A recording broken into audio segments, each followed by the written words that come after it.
Welcome to Azar Pixel's YouTube channel. Today we're going to repair an Artfox indoor LED module. First, we unscrew the module to remove the shaders.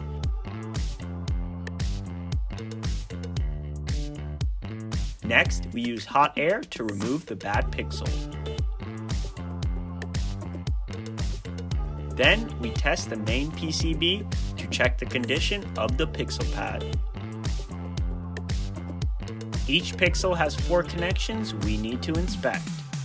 Once that's done, we test the board again to confirm everything's ready for a new pixel. Now, we place the brand new pixel provided by the manufacturer and solder it in place. After that, we clean the module and run another test to make sure the solder joints hold up even under cold conditions. Finally, we reinstall the shaders, secure the screws, and perform a full RGB test to confirm repair. Now, the module is fully restored and ready to go. Subscribe to our YouTube channel today for more repair tutorials.